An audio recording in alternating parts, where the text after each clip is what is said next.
Bien, en esta clase profundizaremos el lugar como estrategia proyectual. Y para entrar en este tema vamos a introducirnos en la definición de arquitectura. Una primera definición que podemos buscar en la Real Academia Española y que define a la arquitectura como el arte de proyectar y construir edificios. Wikipedia, por su parte, dice que la arquitectura es el arte y la técnica de proyectar, diseñar y construir edificios, modificando el hábitat humano y estudiando la estética, el buen uso y la función de los espacios, ya sean arquitectónicos o urbanos.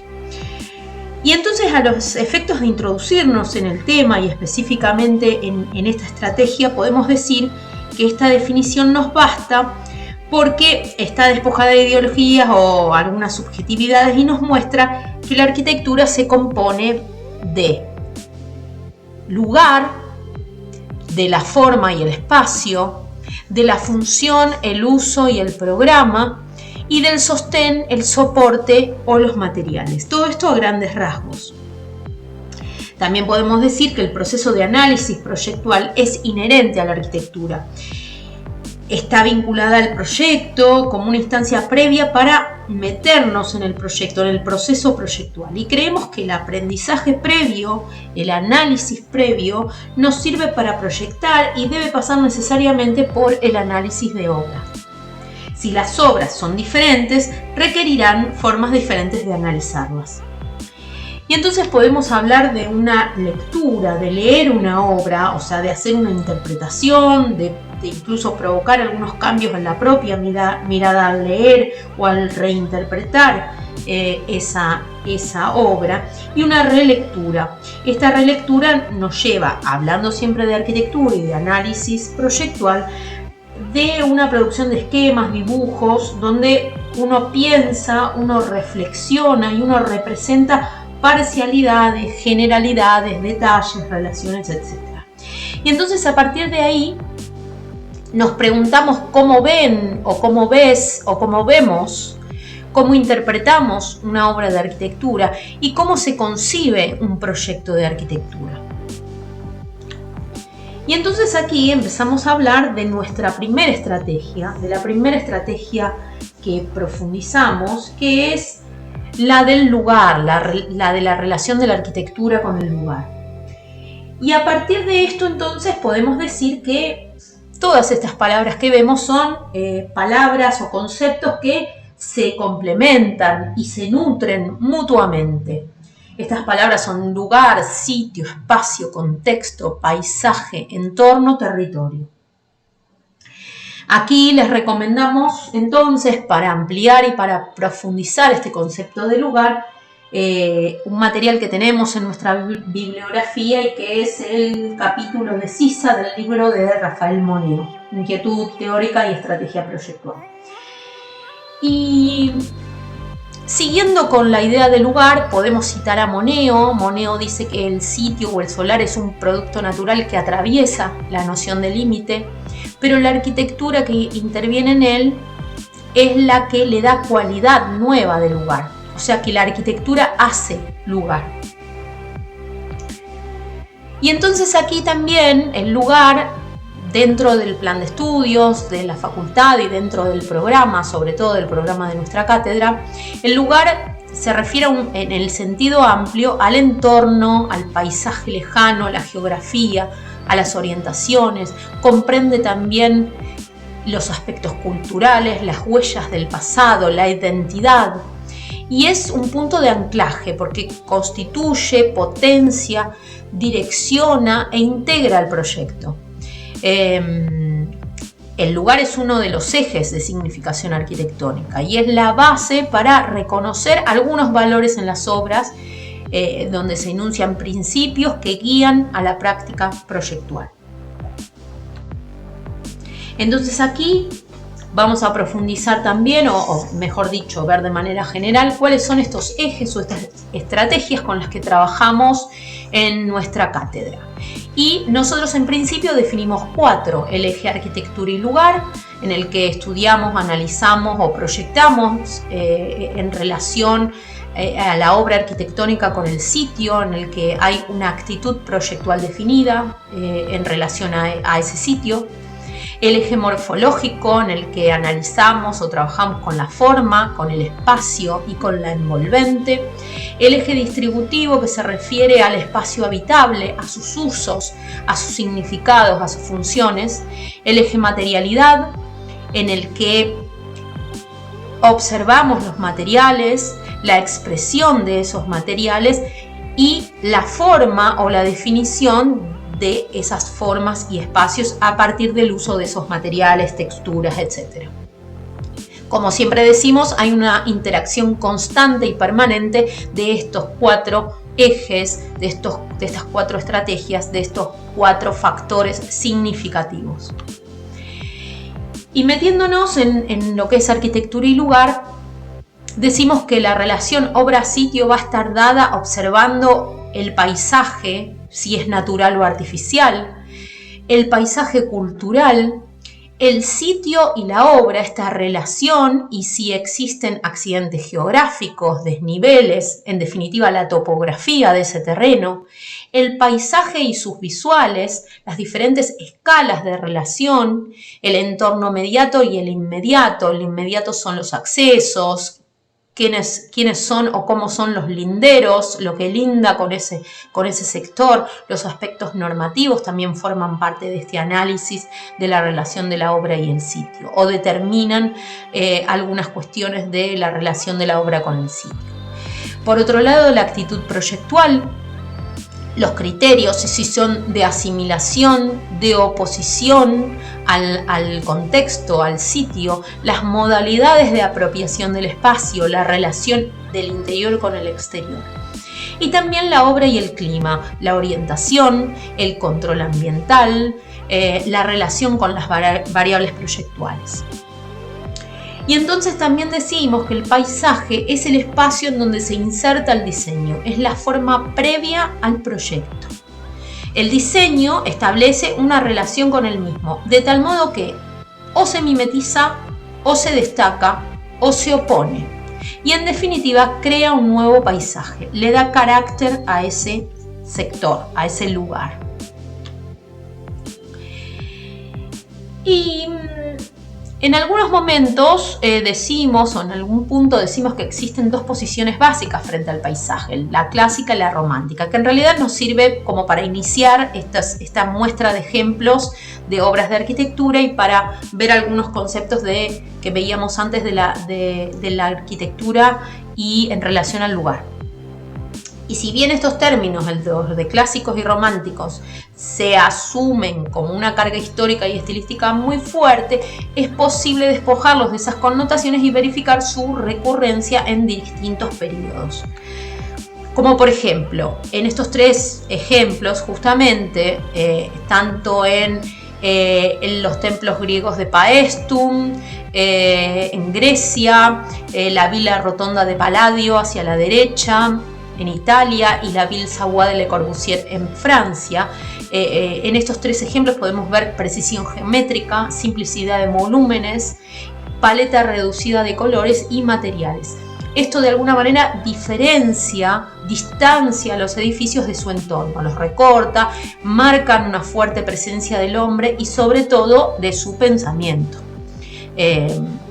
Aquí también vemos la presencia de plataformas, de escalinatas, de pilotis que despegan del piso estas obras y de alguna manera reafirman la autonomía de las construcciones y el triunfo de la razón. Aquí vemos otros 2 ejemplos en donde se trabaja de otra manera, la postura romántica, la postura contraria a los ejemplos que veíamos antes, que apuntan de alguna manera a complementar el paisaje. Estas construcciones, si las analizamos y luego las vamos a comentar un poquito más en profundidad, se adaptan a la configuración del terreno. Las volumetrías de alguna manera se complejizan y los materiales son preferentemente los del lugar. ¿Para qué? Para reforzar colores existentes, pero también para relacionarse, aunque estas obras se destacan, se relacionan fuertemente con su entorno, con su sitio, con su lugar. Y entonces decimos que cualquier acción proyectual es una elección. Cualquier acción proyectual es una elección y es una decisión que concreta las relaciones, en este caso con el sitio. La definición de la ubicación, la estructura arquitectónica, cada una de sus entidades, o sea, cómo son los ingresos, cómo es la relación interior-exterior, cómo es la orientación, las visuales que se ve. Todas estas entidades están signadas por una fuerte relación con el lugar. Aquí tenemos un primer ejemplo. Esta es la Casa Bianchi, también conocida como la casa en Riva San Vitale, que es un lugar en Suiza, de Mario Botta. En realidad es en el límite entre Suiza e Italia. Esta casa tiene 850 metros cuadrados y está rodeada de castaños, de árboles de castaños. Está frente al lago Lugano y frente a un monte también, que es el Monte Generoso, que son los prealpes lombardos. En esta región también se encuentran antiguas construcciones que tienen vestigios de marcas humanas, por ejemplo, el templo del siglo XVI en Riva San Vitale, pero también unos historios roccoli, que son unas torres tradicionales que también son muy importantes y muy reconocidas en el lugar. Eran lugares de casas de aves, etcétera, y casas de veraneo. Y precisamente toda esa combinación de historia y de naturaleza y de visuales es lo que de alguna manera marca este proyecto de Mario Botta para esta casa, que es la Casa Bianchi. Aquí lo que el arquitecto realizó es reinterpretó una tipología vernácula de torre para de alguna manera proteger a la vez el paisaje y dar respuesta a quienes habían encargado el diseño de esta casa. Uno de los objetivos era disfrutar o potenciar estas vistas del lago sobre los árboles, además de tener un contacto directo con el terreno. Entonces, a partir de eso, la casa se diseña como un volumen tallado con 4 alzados que responden al entorno de todo lo que pasa alrededor. El lago por un lado, una iglesia, que es la iglesia de Melano, por el otro, la pradera y los bosques. Y también el acceso de un viejo camino, que es lo que vemos en la primera imagen. Tenemos también un ejemplo paradigmático, que es la Casa de la Cascada, de Wright. Esto es una casa que se construyó en 1934-1935 y está en una reserva natural en Pensilvania, a unos 1.300 metros sobre el nivel del mar. Acá el río corre por ese lugar y repentinamente hay un salto, una caída de 30 metros. Y ahí es donde se realiza esta casa, que es la Casa de la Cascada. En realidad su nombre original es la Casa Kaufmann, que es el nombre de la familia que habitó esa casa, que en realidad la usaba como casa de veraneo o casa de fin de semana. Cuando le encargaron a Wright el diseño de esta casa, se tenía en mente una casa frente a la cascada para poder apreciar esa caída de agua. Pero sin embargo, Wright lo que hizo fue reinterpretar o rediseñar esta idea, hacer una nueva propuesta que tenía que ver con posar la casa por encima de la cascada para que esta caída de agua fuera parte de los espacios interiores de la casa. En realidad Wright tiene una gran admiración por la arquitectura japonesa y a partir de eso esta admiración de alguna manera fue clave para el diseño de esta casa, al igual que en la mayoría de sus obras. ¿Por qué? Porque al igual que la arquitectura japonesa, Wright quería crear una armonía entre el hombre y la naturaleza y la integración de la casa con la cascada. De alguna manera esta casa fue pensada para que siempre se sintiera la fuerza con la que cae el agua, no visualmente, pero sí a través del sonido, escuchándose por toda la casa. Aquí tenemos otro ejemplo que es la Casa de Cristal de 1949 de Philip Johnson. Es una casa que está inspirada en la casa Farnsworth de Mies, con paneles de vidrio, con total transparencia. Esas transparencias crean una serie de reflejos vivos, incluso la continuidad visual, el reflejo también de los árboles circundantes, de las personas que caminan dentro o fuera de la casa. Crea un poco esta sensación de estar adentro y afuera, o afuera y adentro al mismo tiempo. El interior de la casa está completamente expuesta al exterior, solamente hay una parte que es una estructura de ladrillo cilíndrico que está en el centro y que es el baño de un lado y la chimenea del otro lado. Las únicas otras divisiones que contiene esta casa, además del baño, se hacen discretamente con gabinetes bajos o tabiques bajos, que hace que dé todavía más una sensación de que esta casa está abierta y de que hay una continuidad entre el interior y el exterior sin ninguna división. Además de la iluminación. Y aquí un ejemplo de Renzo Piano. Este es un ejemplo un poco más actual. Es un centro cultural. Está ubicado en Nueva Caledonia. Y de alguna manera este proyecto es una construcción de cabañas que están construidas dentro de una reserva natural a lo largo de la costa, rodeada de lagunas, y donde ustedes verán que es un entorno de gran belleza. De alguna manera, primero se buscó hacer un homenaje a una cultura desde el respeto, la historia, las tradiciones, el pasado, el presente y el futuro. O sea que también aquí hay un estudio del lugar, de sus materiales, pero también de la cultura y de la historia, porque el proyecto se basó en los poblados indígenas de esa parte del Pacífico, la cultura y sus símbolos, que aunque son muy antiguos, todavía siguen muy vivos.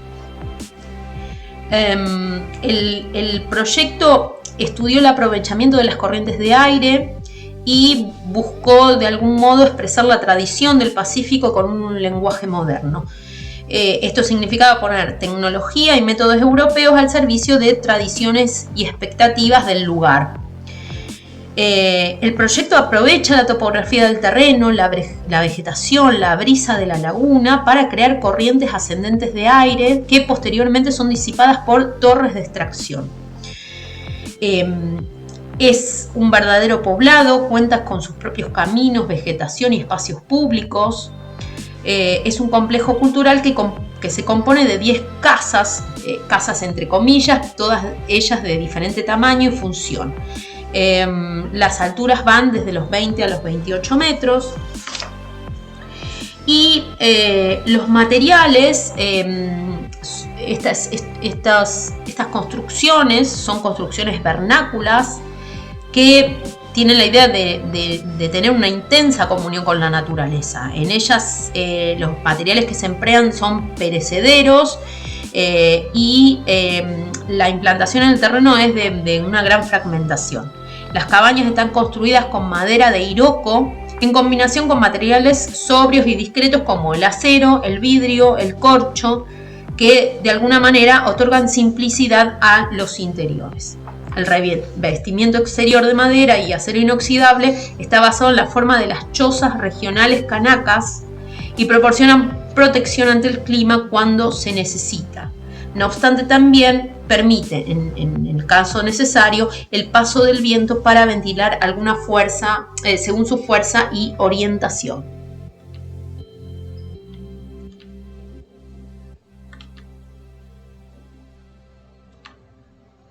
Y ahora vamos a ver 3 ejemplos de relación con el lugar, que son en realidad 3 lugares totalmente diferentes, 3 actitudes proyectuales diferentes frente al lugar y 3 procesos de proyecto.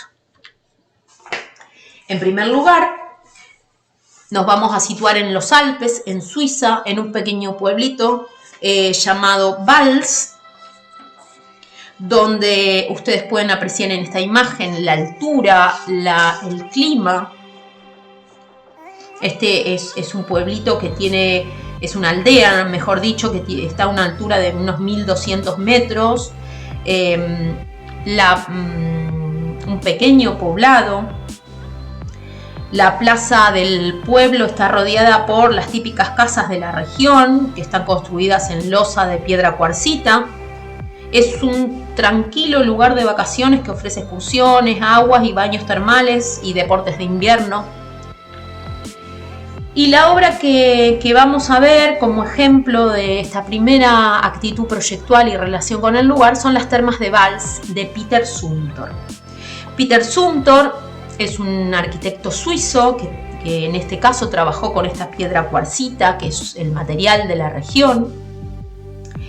Y él mismo dice que construye en ese lugar, pero se abre al mundo. Él dice que esto es importante porque cada edificio debería hablar de su lugar y del mundo entero. Habla de un diálogo entre lo propio y lo ajeno, y entre el lugar y el mundo.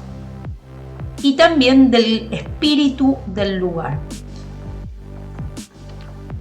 Aquí vemos cómo en algunas partes de esta obra se mimetiza, es parte de esa montaña, es parte de esa aldea, pero por otro lado, trabajando con esta piedra, también genera diferentes espacios que parecen socavados en la piedra de la montaña y donde el agua termal surge y crea diferentes espacios con cierta penumbra, como si fuera una cueva, como si fueran espacios socavados en la montaña. El segundo ejemplo que vamos a ver es el de, como lugar, el de Santiago de Compostela, en Galicia, en el noroeste de España. Es una ciudad antigua que es Patrimonio de la Humanidad declarado por la UNESCO en 1985. También es conocida porque su catedral está dedicada al apóstol Santiago y porque además es el fin o la meta del Camino de Santiago, que es construido en el Imperio Romano. Y aquí lo que vamos a analizar es la ciudad de la cultura de Peter Eisenman. Aquí vemos una vista aérea de parte de Santiago de Compostela en su parte antigua y en sus periferias, y donde está ubicada la ciudad de la cultura. El arquitecto que vamos a analizar es obviamente Peter Eisenman. Peter Eisenman tiene una lógica de trabajo que es la de los proyectos que se fundan en el contexto, pero de una manera diferente a lo que veíamos con Peter Zumthor. Él habla de un proceso de transformación, y este proceso de transformación es a partir del morphing, que es un procedimiento proyectual que experimenta con nuevas técnicas informáticas y a partir de la forma. Este proceso es de tradición metodológica y considera que proyectar, o sea, el proceso, él habla de un proceso también diagramático, y es un proceso que considera que proyectar es inventar un procedimiento. Se define un mecanismo generador de proyectos al cual se le asignan instrucciones, reglas operativas y se pone en acción. ¿Para qué? Para generar una máquina de proyectar, según dice también Rem Koolhaas.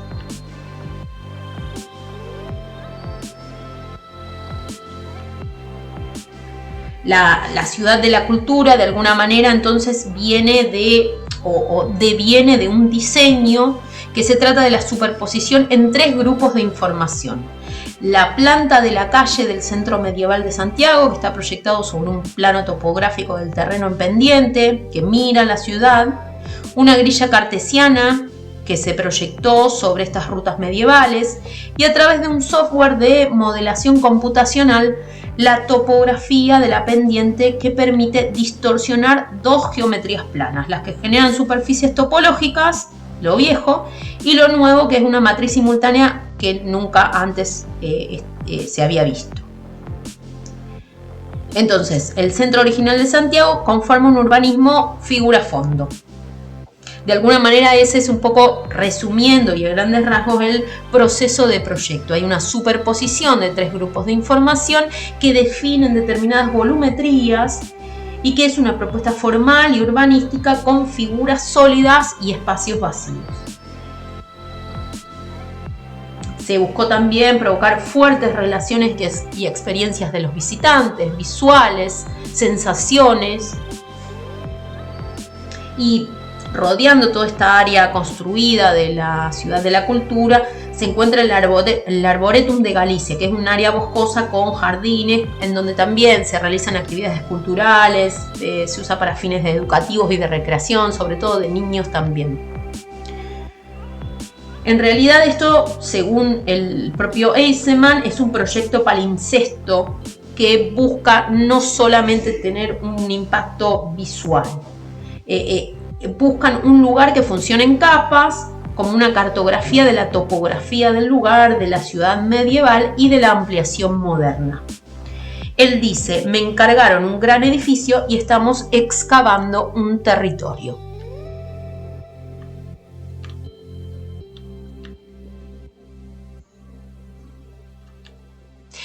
Y el último lugar, la última actitud proyectual y el último arquitecto que vamos a comparar es este ejemplo que está ubicado en Shanghái, en China. Un lugar totalmente diferente a Santiago de Compostela y obviamente a la aldea de Valls en Suiza. Aquí el ejemplo que veremos es el pabellón de Dinamarca de la Expo Shanghái 2010 de Bjarke Ingels, del estudio Big. Y de alguna manera aquí lo que vemos es el no lugar. El no lugar como un espacio circunstancial, un espacio que es carente de identidad, un espacio sin expresión, sin interacción. Un no lugar, por ejemplo, es una autopista, es una habitación de un hotel, un aeropuerto. ¿Por qué decimos que es un no lugar? Porque carece de la configuración de los espacios, carece de identidad. Y este proyecto se encuentra allí incluso de manera temporaria para una expo internacional. Y este entonces es el proyecto del pabellón de Dinamarca, que tiene una capacidad para unas 1500 bicicletas, que en realidad está pensado como una experiencia urbana de andar en bicicleta por la capital de Dinamarca, pero a su vez también ir en bicicleta en pleno Shanghái. La bicicleta es un medio de transporte popular en Dinamarca, pero también es un símbolo en China y por eso es un elemento común, y en esta expo se tomó la bicicleta como un elemento y una forma de recorrer ese pabellón.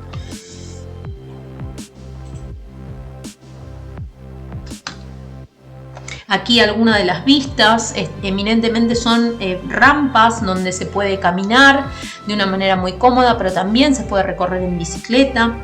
Es un edificio de doble espiral con carriles para peatones y para bicicletas.